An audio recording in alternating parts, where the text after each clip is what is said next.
ঢাকা শহরের গণপরিবহনে যাত্রী ভোগান্তির যেন শেষ নেই। পথে বেরোলেই ভোগান্তি, একদিকে বাস সংকট, অন্যদিকে পুরনো মেয়াদ উত্তীর্ণ বাসে নিদারুণ দুর্ভোগ। এ বিষয়ে বিস্তারিত জানাতে রাজধানীর মিরপুর থেকে যুক্ত হচ্ছেন সহকর্মী রামিম হাসান।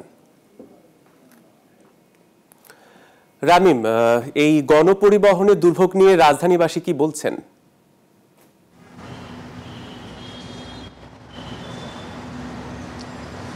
যেটি মূল সমস্যা, অর্থাৎ ফিটনেসবিহীন বাস, যেটি আজকে আমাদের মূল এজেন্ডা, সেটি হচ্ছে আমরা লক্ষ্য করেছি যে সারা দেশে বিআরটি এর যে হিসাব অনুযায়ী প্রায় ৪৫,০০০-এর মতো বাস রেজিস্টার্ড রয়েছে। সেগুলোর মধ্যে প্রায় ৮ বছর বা তার বেশি সময় ধরে রেজিস্ট্রেশন করা হয়েছে বা তার আগে রেজিস্ট্রেশন করা হয়েছে এরকম বাসের সংখ্যা প্রায় ২৭,০০০। অর্থাৎ বিআরটি নিজেও কিন্তু সেই প্রতিষ্ঠানটি কিন্তু জানে না যে আসলে কত সংখ্যক বাস রয়েছে যেগুলো ফিটনেসবিহীন। তবে আমরা বিভিন্ন সময় লক্ষ্য করি ঢাকা শহরের মধ্যে যে লোকাল বাসগুলো চলে, সেই বাসগুলোর মধ্যে ফিটনেস যে নেই সেগুলো বাইরে থেকে দেখলেই বোঝা যায়। এবং অনেক সময় আমরা দেখি যে আইন শৃঙ্খলা রক্ষাকারী বাহিনীর সদস্যরা যারা রয়েছেন তারা যখন অভিযানগুলো চালায় তখন আসলে পরিস্থিতি বোঝা যায়। এবং আরেকটি বিষয়ও আমরা লক্ষ্য করেছি, যখন কোনো একটি অভিযান চলে তখন বাসের সংখ্যা কমে যায় শহরের মধ্যে। এই বিষয়গুলো আসলে প্রমাণ করে যে ফিটনেসবিহীন প্রচুর বাস রয়েছে এবং এর ফলাফল যেটি দাঁড়ায়, আমরা বিভিন্ন সময় লক্ষ্য করি যে এইসব জায়গাতে দুর্ঘটনাগুলো ঘটে। এইসব দুর্ঘটনার একটি বড় কারণ কিন্তু থাকে ফিটনেসবিহীন গাড়িগুলো চলাচল।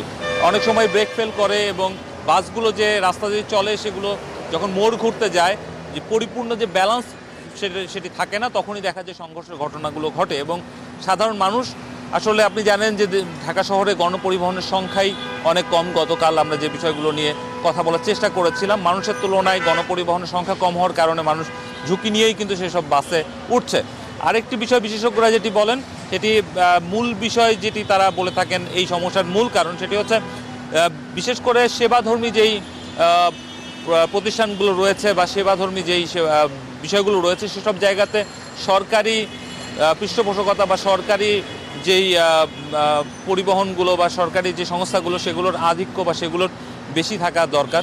এবং আমরা রিপোর্টে দেখছিলাম যে বিআরটি এর বা সরকারি যেই বাসগুলো, অর্থাৎ বিআরটিসির যে বাস, সে বাসের সংখ্যা অনেকটাই কম। সে কারণে যেই দৌরাত্ম্য, অর্থাৎ পরিবহন খাতে যে একটা অরাজকতা, সেটি সৃষ্টির একটা মূল কারণ বলে তারা মনে করেন। এবং সাধারণ মানুষের কথা যেটি আপনি জিজ্ঞেস করেছেন, সাধারণ মানুষের বিষয়গুলো নিয়ে বিরক্ত, কিন্তু আসলে তাদের বলার জায়গা নেই।